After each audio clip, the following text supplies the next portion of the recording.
La neige tombait comme des lames invisibles, tailladant la peau nue des genoux de Marion. À genoux, et supplie le ciel de te guérir de cette abomination, avait sifflé Clémence. Sa voix un écho de tempête dans le silence des Pyrénées. Marion avait obéi. Non par faiblesse, mais parce que l'amour qu'elle portait à cette femme, cet amour maudit, interdit l'arrivée au sol plus sûrement que le froid mordant. C'était l'hiver 2005. Dans les hauteurs enneigées de la Catalogne espagnole, où les villages se blottissaient comme des secrets oubliés contre les flancs des montagnes. Marion avait 19 ans. Une étudiante en art à Barcelone, aux yeux verts comme les oliveraies du Sud, et un cœur qui battait au rythme des vagues secrètes de la Méditerranée. Elle avait fui la maison familiale à Valence. Une cage dorée où son père, un avocat conservateur, régnait en maître absolu, et où sa mère, effacée comme une ombre, priait pour des filles normales. Mais c'était Clémence qui l'avait attirée dans ce piège hivernal. Clémence, la photographe de 25 ans. Aux cheveux noirs coupés ras comme un défi au monde. Venue de Paris pour un reportage sur les traditions pyrénéennes.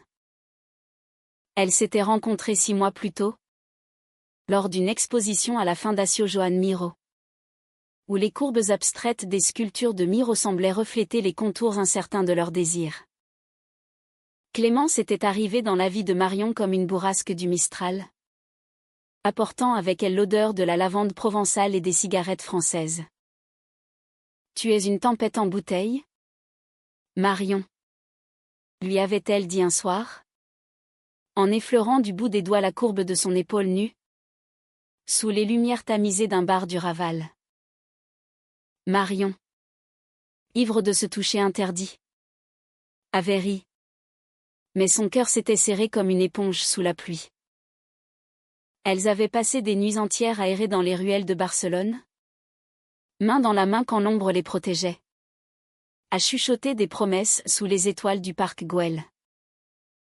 Clémence parlait de Paris comme d'un paradis laïque, où l'amour entre femmes n'était plus un crime mais une élégance, une révolution feutrée. Viens avec moi. Un jour. On fuira ces machos espagnols qui nous regardent comme des voleuses. Mais l'hiver avait apporté le froid dans leurs veines.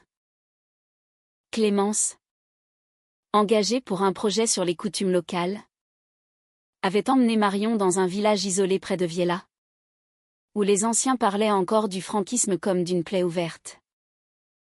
Là, dans une auberge aux murs de pierre noircis par les cheminées, elles avaient partagé une chambre au drap rêche. La première nuit, leur corps s'était entrelacé avec une urgence fiévreuse. Les lèvres de Clémence traçant des cartes invisibles sur la peau de Marion, murmurant des mots en français, ma petite rebelle, ma flamme catalane qui faisait fondre la glace de la peur. Marion s'était sentie vivante, entière, pour la première fois. Mais au matin, quand la lumière crue avait filtré à travers les volets, Clémence s'était raidie. Et si on nous voit? Ton père. Ma carrière.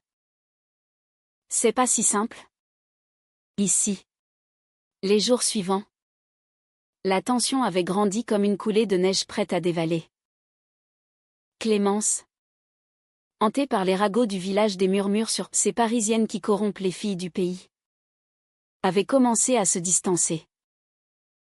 Marion, naïve et amoureuse, avait tenté de la retenir, lui offrant un collier de perles noires cueillies sur une plage de Sitges, symbole de leur lien secret. C'est nous contre le monde. Clémence. On est plus forte que ça. Mais Clémence, les yeux fuyants, avait répondu d'une voix brisée, l'amour? C'est beau en photo. Marion. Pas en chair et en os. Pas ici. Le climax était survenu une nuit de pleine lune, quand une voisine bigote avait surpris leurs ombres enlacées à travers la fenêtre. Les rumeurs s'étaient propagées comme un feu de broussailles, la Française et la Valencienne.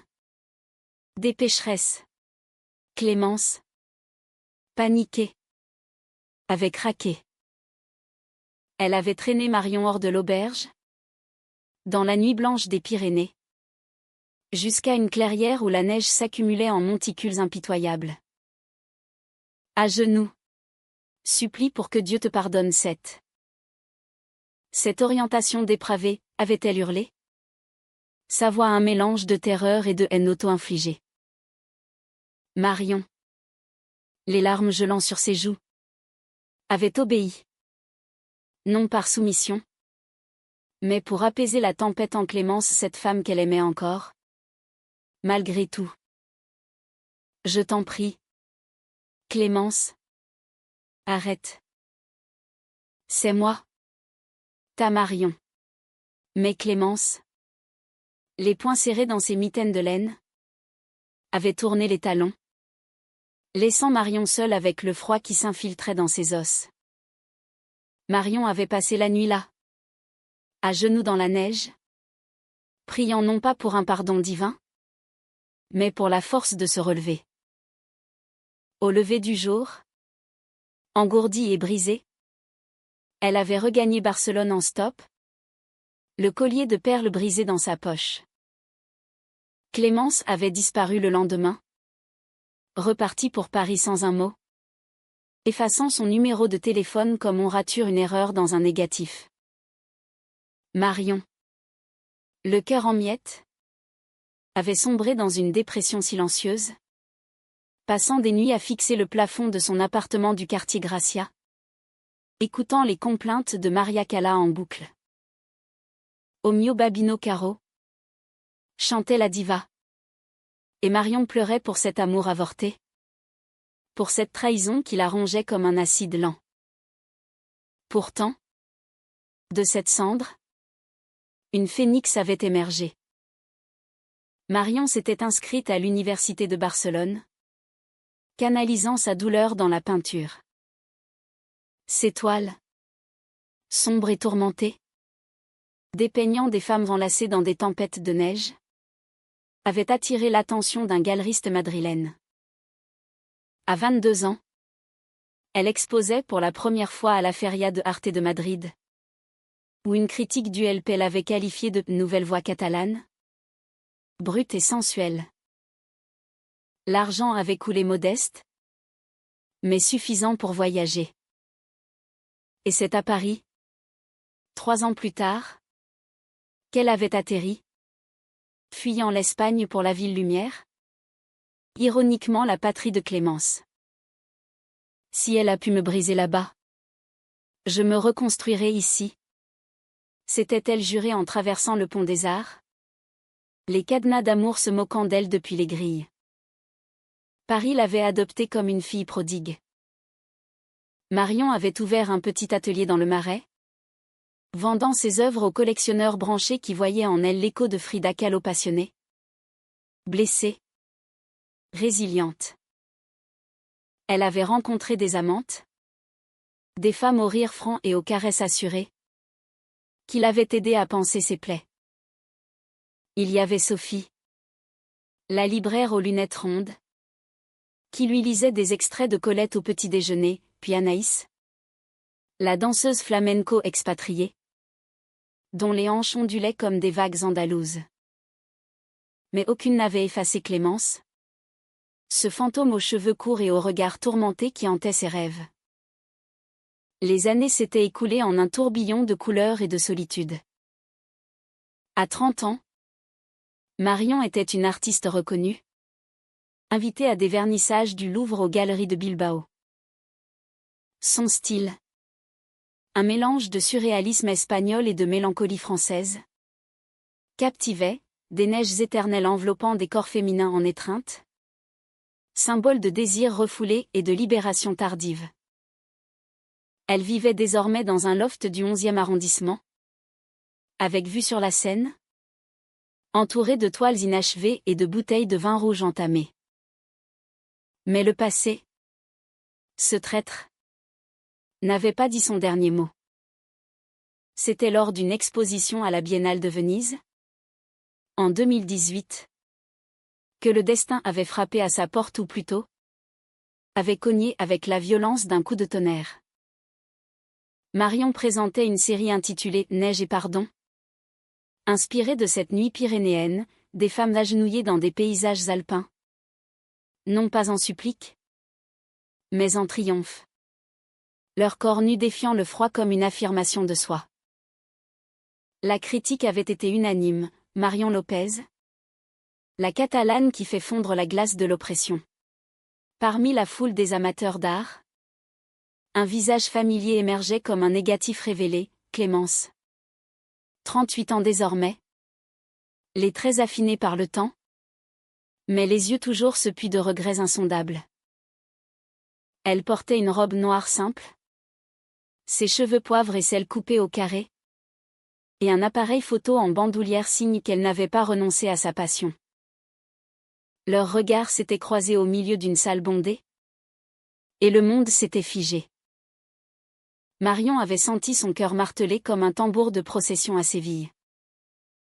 Clémence, pâle comme un spectre, s'était approchée. Un verre de prosecco tremblant dans la main. Marion. Je suis venue pour voir. Pour comprendre. Sa voix. Ce timbre grave teinté d'accent parisien avait ravivé les braises endormies. Marion, droite comme une lame, avait répondu d'un ton glacial, comprendre? 23 ans trop tard? Clémence. Mais entre. Regarde bien. C'est toi qui as posé pour ce fantôme. Elle s'était retrouvée plus tard? Dans un café isolé sur les bords du Grand Canal? Où l'air salin de la lagune se mêlait à l'odeur de café forte. Clémence avait déballé son sac de culpabilité comme un marin jetant l'ancre après une tempête. Elle avait fui en Espagne non par cruauté, mais par terreur, sa propre famille. Des bourgeois lyonnais l'avaient reniée à 18 ans pour une brève idylle avec une camarade de classe. J'ai juré de ne plus jamais. De ne plus être cette faiblesse. Et toi, Marion? Tu étais si pure. Si jeune. Je t'ai forcé à genoux pour me punir moi-même. Pour te sauver de ce que j'étais. Les mots coulaient. Entrecoupés de sanglots étouffés. Et pour la première fois, Clémence avouait, elle n'avait jamais aimé un homme. Seulement des femmes. Mais la société l'avait brisée avant Paris. Marion écoutait. Le cœur déchiré entre rage et pitié. Tu m'as fait supplier dans la neige? Clémence. Tu m'as trahi pour ton propre fantôme. Et maintenant? Clémence, les yeux baissés, avait murmuré, maintenant? À mon tour. Si tu veux. Fais-moi agenouiller. Pas dans la neige. Mais dans la vérité. Je t'aime encore? Marion. Toujours. C'était la riposte tant attendue, non pas une vengeance physique, mais une reddition émotionnelle? Un retournement des rôles où la victime devenait la guérisseuse. Les semaines suivantes avaient été un ballet de retrouvailles hésitantes.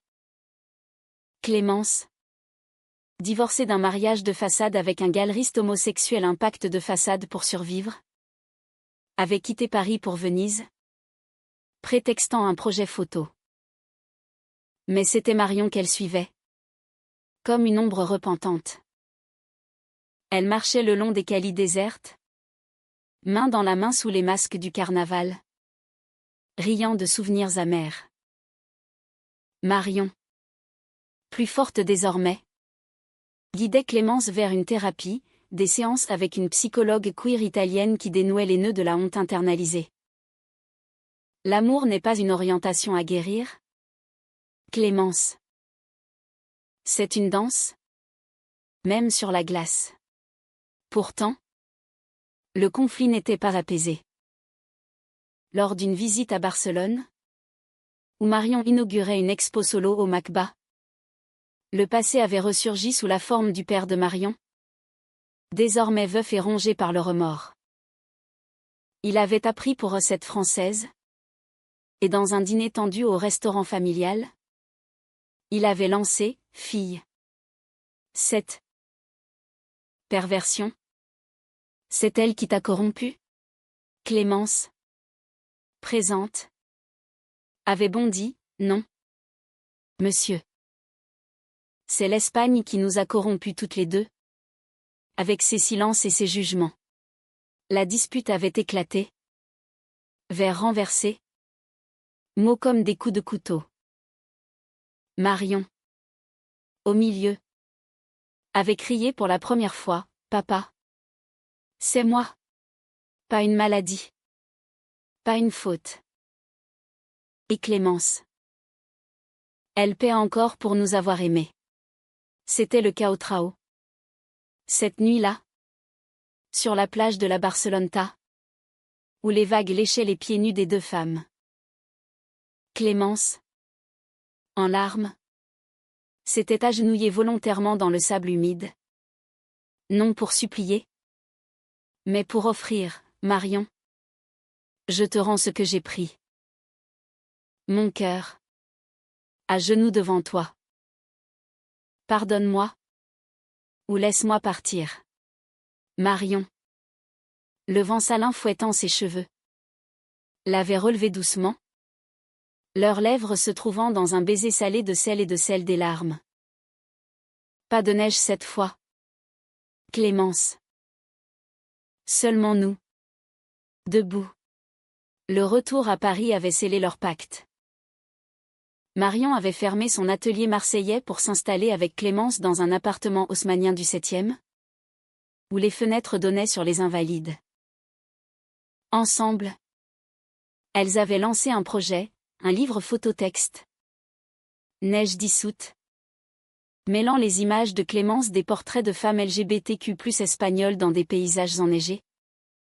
Symbole de résilience au texte poétique de Marion. Le lancement, à la librairie des femmes, avait été un triomphe, des lectrices en pleurs, des embrassades, un écho de libération collective. Mais la vie, cette grande dramaturge, réservait encore un twist BKCH. Clémence, diagnostiquée d'un cancer du sein en 2020, avait affronté la maladie avec la même férocité qu'elle avait fui l'amour. Marion, son roc, l'avait accompagnée aux chimiothérapies, peignant des toiles de guérison des corps enlacés sous un soleil pyrénéen. La neige fondue en rivière de vie. Si je pars, promets-moi de danser sans moi, avait murmuré Clémence un soir, chauve et fragile sous le bonnet de laine. Marion avait ri à travers les larmes, idiote. Tu danseras avec moi, même dans l'au-delà. Et sinon, je viendrai te chercher. Miraculeusement, les traitements avaient fonctionné. En 2022, Clémence, remise sur pied, avait repris son appareil pour un voyage de noces tardif en Andalousie, où elle s'était mariée civilement dans un petit mairie de Grenade, entourée d'amis queer et de l'arc-en-ciel des fontaines de l'Alhambra. Le père de Marion, vieilli et assagi, avait même envoyé une carte, « Fille. Que la neige fonde pour vous. » C'était la fin humaniste. Non pas un happy end hollywoodien, mais une paix conquise, tissée de cicatrices et de tendresse. Aujourd'hui, en 2025, alors que la neige recommence à tomber sur les Pyrénées, un clin d'œil ironique du destin, Marion et Clémence se tiennent enlacées dans leur jardin parisien, regardant les flocons danser. Tu m'as fait agenouiller, et j'ai riposté par l'amour, murmure Marion. Clémence sourit, les yeux brillants, et moi. Je m'agenouille encore, Chaque jour. Pour te remercier d'être revenu.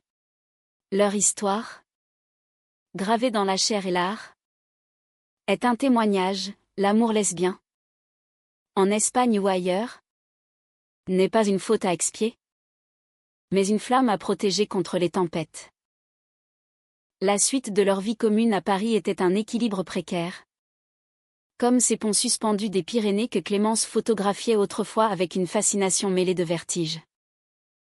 Marion, à 35 ans, avait vu sa carrière décoller, une commande pour le Centre Pompidou, une couverture sur Beaux-Arts Magazine, des conférences où elle parlait de l'érotisme de la résilience féminine. Ses toiles, imprégnées de cette nuit fatidique, vendaient à prix d'or des collectionneurs anonymes de Dubaï au musée de Lisbonne. Mais derrière le succès, il y avait les nuits où les cauchemars revenaient, la neige, les genoux en feu, la silhouette fuyante de Clémence. Elle se réveillait en sueur, serrant le corps endormi de sa compagne, murmurant « Ne pars pas encore ». Clémence, de son côté, avait transformé sa culpabilité en activisme discret. À 43 ans, elle collaborait avec des associations comme Feld en Espagne, documentant les histoires de coming out forcés dans les zones rurales. Ses expositions, Ombre dans la neige, tournaient en Europe, provoquant des débats enflammés sur les droits LGBTQ+ post-franquisme. Je ne peux pas effacer ce que j'ai fait. Marion, confiait-elle lors de leur promenade le long de la Seine, où les bouquinistes vendaient des éditions jaunies de Proust. Mais je peux au moins allumer des feux pour les autres. Marion hochait la tête. Mais intérieurement, une braise de doute persistait, était-ce assez? Leur amour, reconstruit sur des ruines, tiendrait-il face aux assauts du temps? Le premier vrai test était venu en 2019, lors d'un retour en Espagne pour les funérailles de la mère de Marion.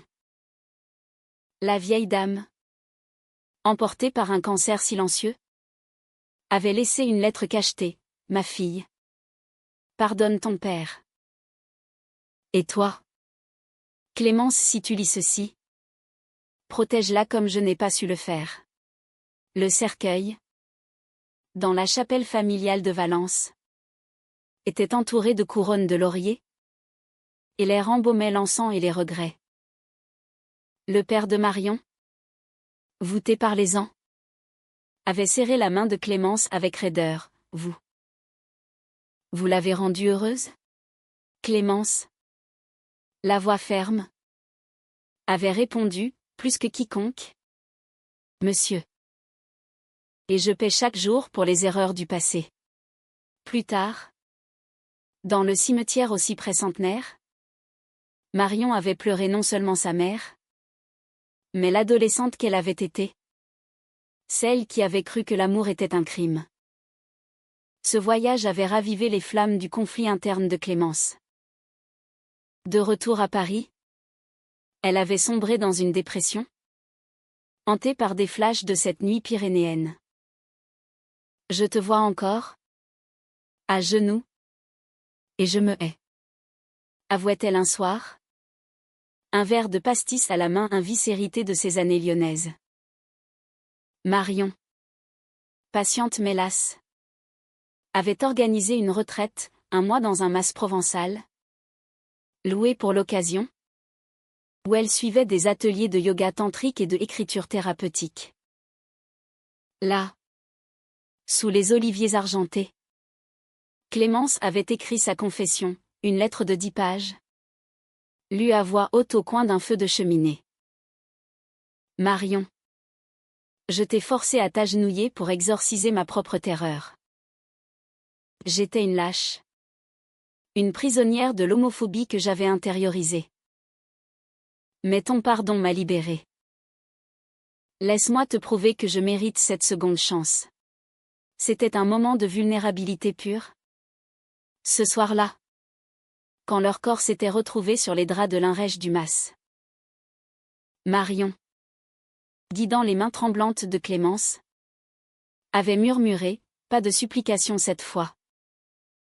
Seulement de l'égalité. Leur étreinte, lente et délibérée, était une riposte charnelle, des caresses qui effaçaient les bleus invisibles. Des baisers qui fondaient la glace accumulée. Au matin, avec le chant des cigales en fond, elles avaient ri pour la première fois depuis des mois.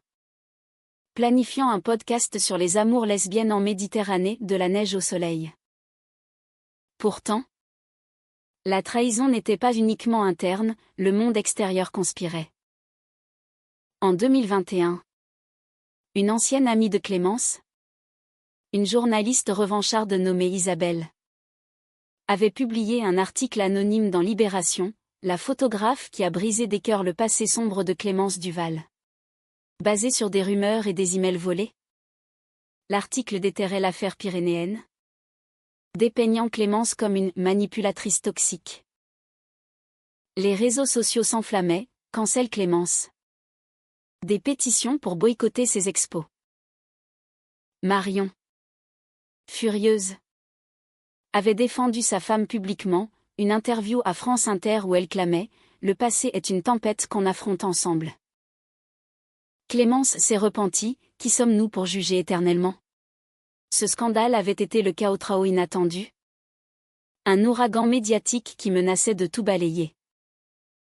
Clémence, effondrée, avait envisagé le suicide une nuit noire où Marion l'avait trouvée sur le balcon. Cigarette à la main. Fixant les lumières de la tour Eiffel. Finissons en. Marion. Je ne mérite pas cette torture. Marion. Le cœur serré? L'avait tirée en arrière? La serrant contre elle, non. Ta riposte? C'est vivre. Avec moi. On affronte ça. Comme la neige. Elles avaient porté plainte pour diffamation. Et l'article avait été rétracté.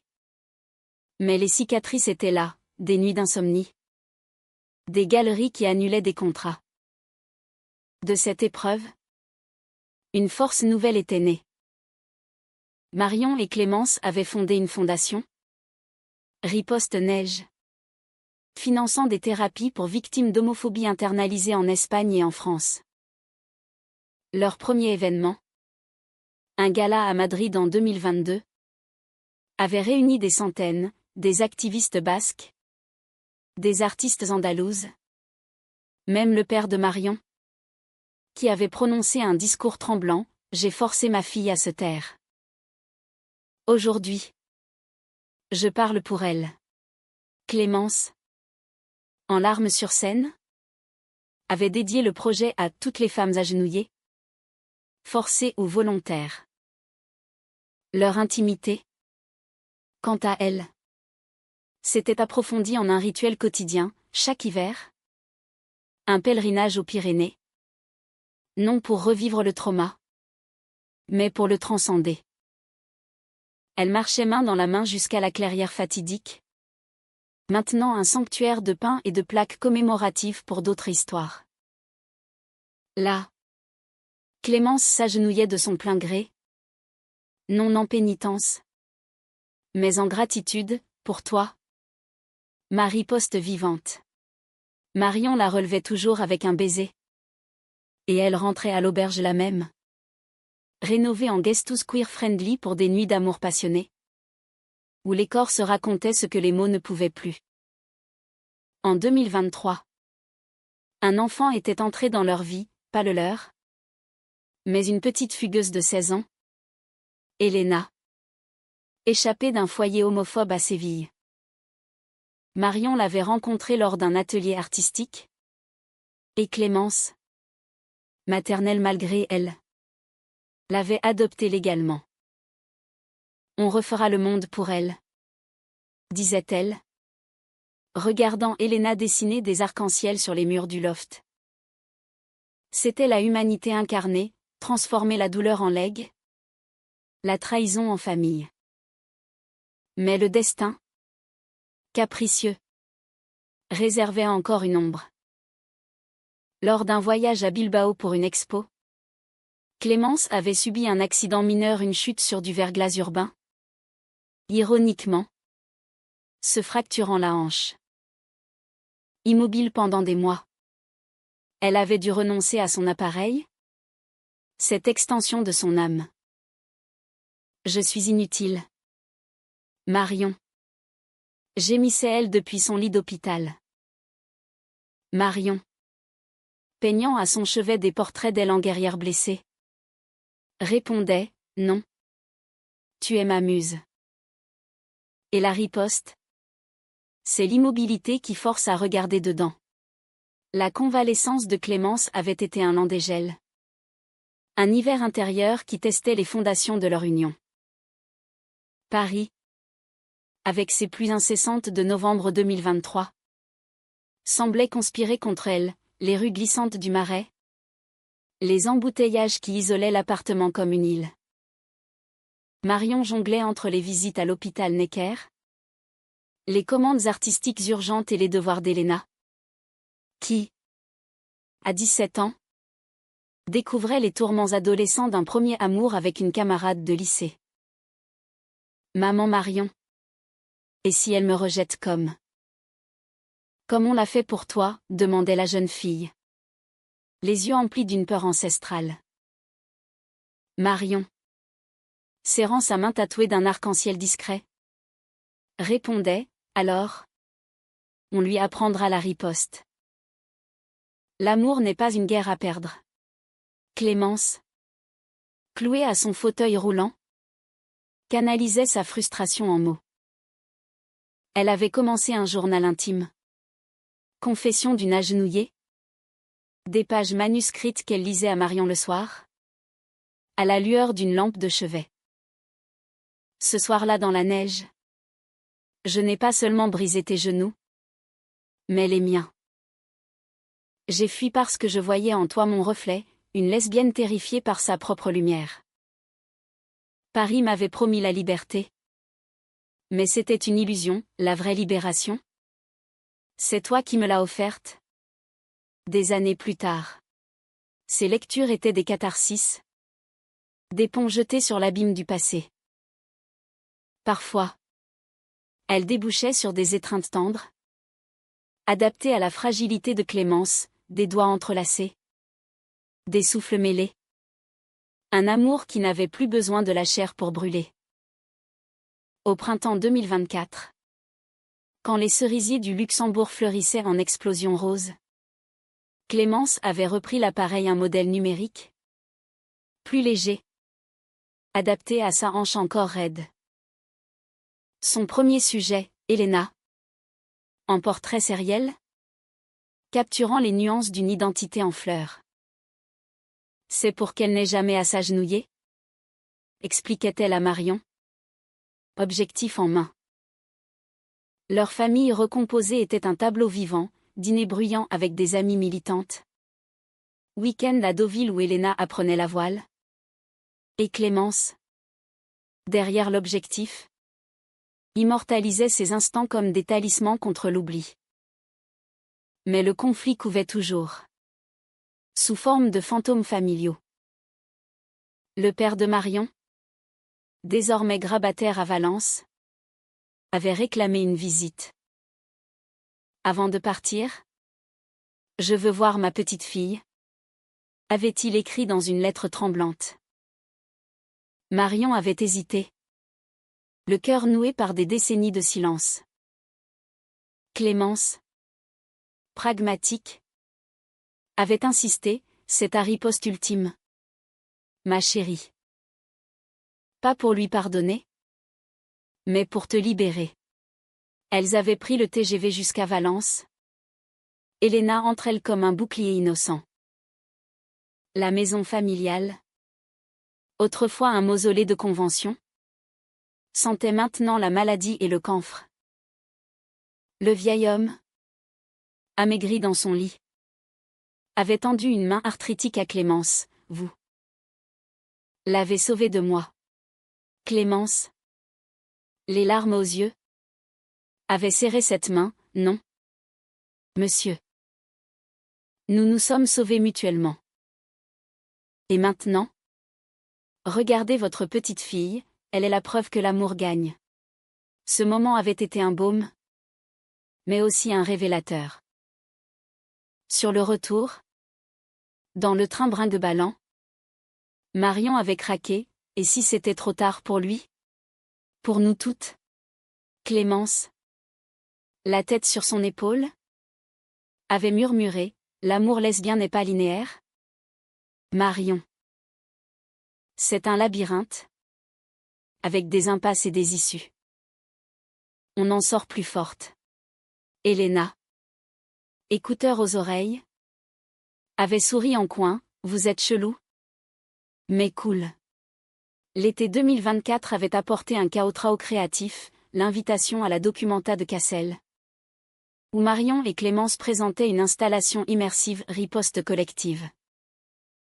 Une salle obscure, avec des projections de neige tourbillonnante, des témoignages audio de femmes espagnoles sur leur coming out violent, et au centre, une sculpture de Marion, deux silhouettes féminines, l'une agenouillée offrant une main, l'autre la relevant, moulée en glace synthétique qui fondait lentement sous des spots chauffants. Les critiques allemands étaient émus, un hymne à la résilience queer, imprégné d'une mélancolie méditerranéenne. Mais au milieu du vernissage, un incident, une activiste radicale, se disant féministe puriste, avait accusé Clémence de privilège blanc pour son passé traître. Tu as forcé une femme à s'humilier? T'es pas des nôtres. La confrontation avait été explosive, cris dans la salle. Flash des photographes. Marion protégeant Clémence comme une lionne. Son passé est son combat. Le nôtre est collectif, avait hurlé Marion. La sécurité avait évacué l'intruse. Mais le mal était fait, des articles virulents en ligne. Des débats sur les lèvres scellées du mouvement queer.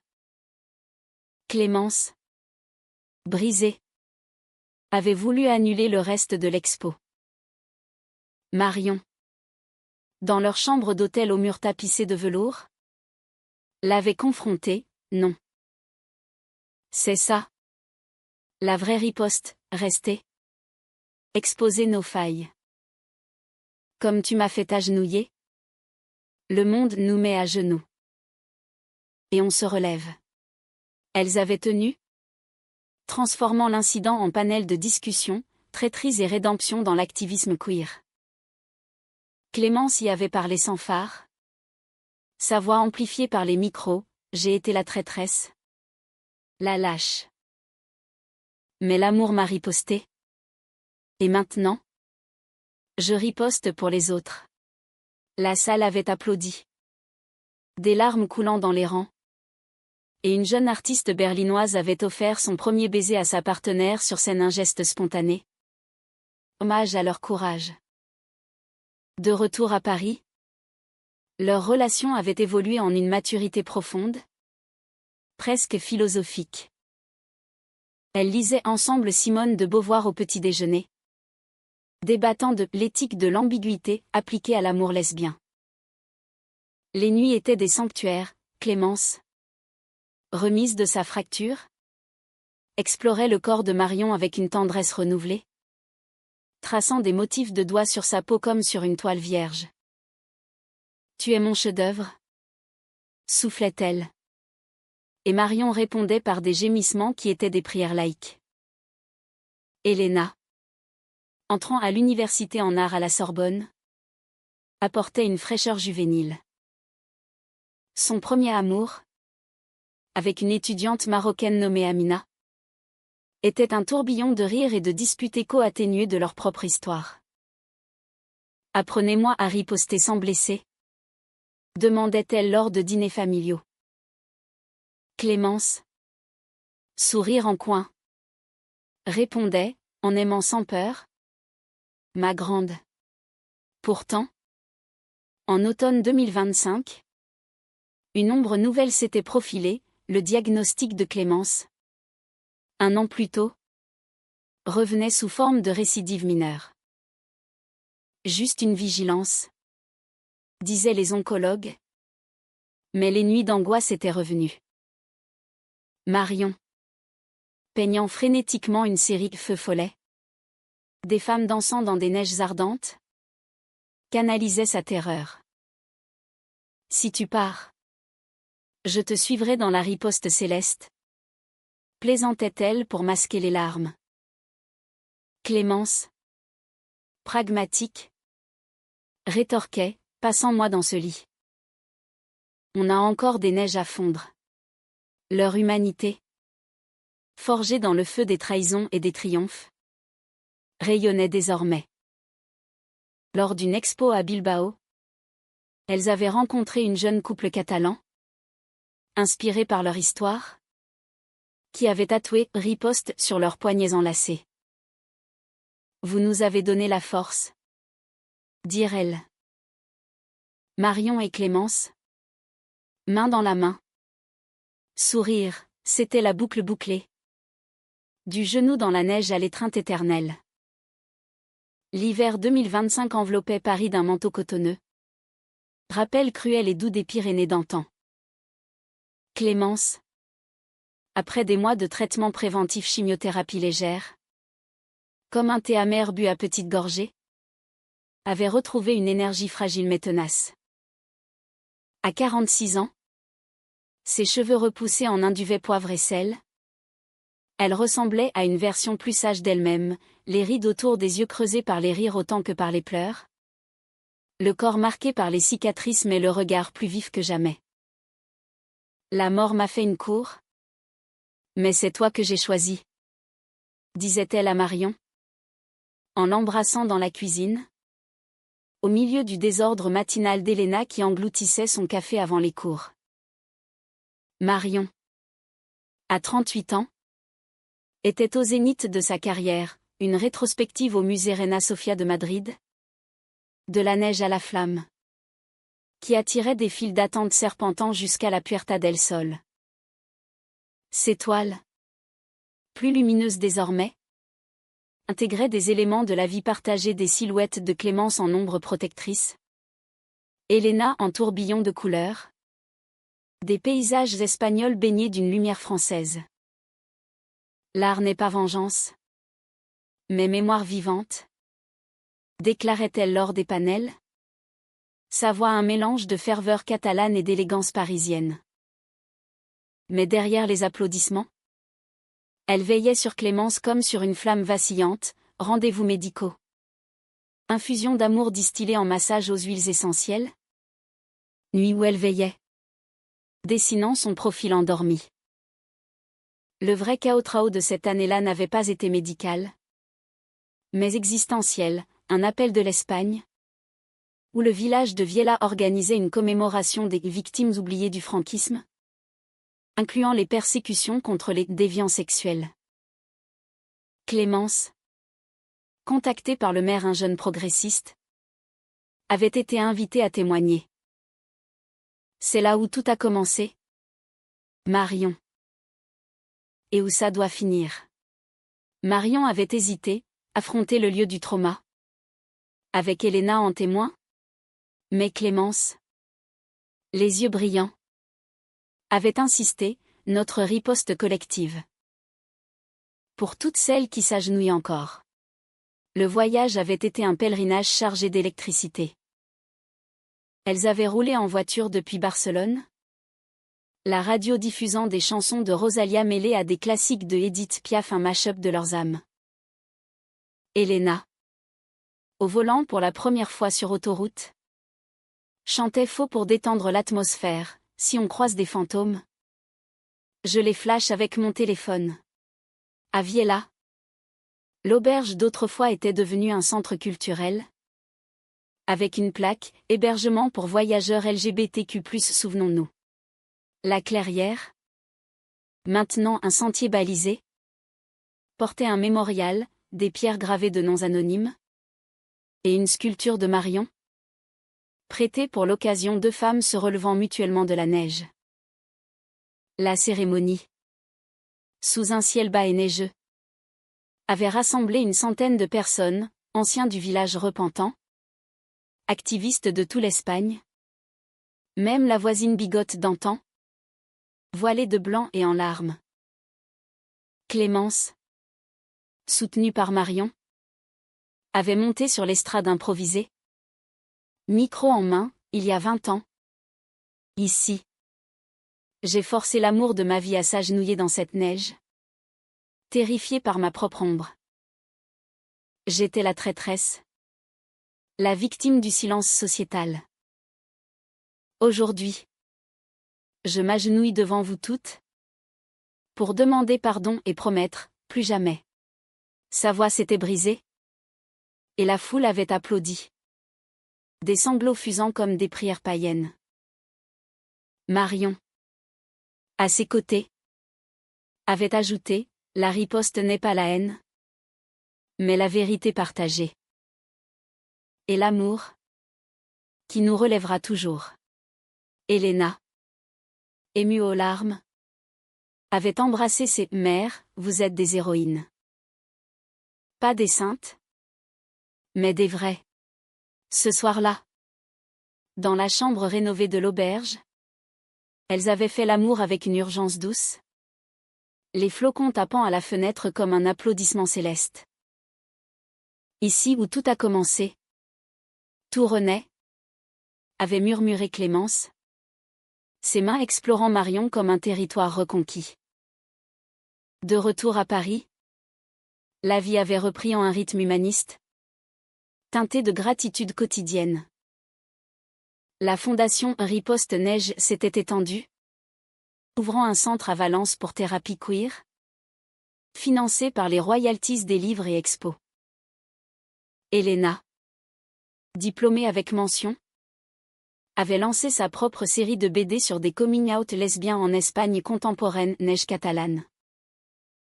Le père de Marion, dans ces derniers mois, avait visité Paris, dormant dans le loft, écoutant les histoires de Clémence avec une humilité nouvelle. J'ai été l'agenouilleur involontaire, avouait-il. Bénissez-moi de loin. Il était parti paisiblement, laissant un testament, la maison familiale à Elena, avec une clause pour un sanctuaire d'amour libre. En novembre 2025, alors que la date anniversaire de la nuit fatidique approchait, Marion et Clémence avaient organisé une fête intime, un dîner aux chandelles avec Elena et Amina. Des amis triés sur le volet. Et un gâteau en forme de flocon fondant. À la riposte, avait porté Clémence. Vers levé. Marion, les yeux humides, avait répondu, à l'amour qui ne s'agenouille plus. Plus tard, seules dans leur chambre, elles s'étaient enlacées sous les couvertures, écoutant la neige tomber dehors, non plus une malédiction, mais une caresse. Leur histoire n'était pas un conte de fées, c'était une saga humaine, marquée de trahisons guéries, de conflits transcendés, d'un romantisme ancré dans la chair et l'âme. Clémence, guérie pour de bon, photographiait Marion en secret, des portraits volés, où son visage rayonnait d'une paix conquise. Des années plus tard, tu es ma riposte éternelle, écrivait-elle en légende. Et Marion, peignant une dernière toile de femme dansant nue dans une tempête de pétales, savait que oui, de la neige à la floraison, leur amour était la plus belle des vengeances.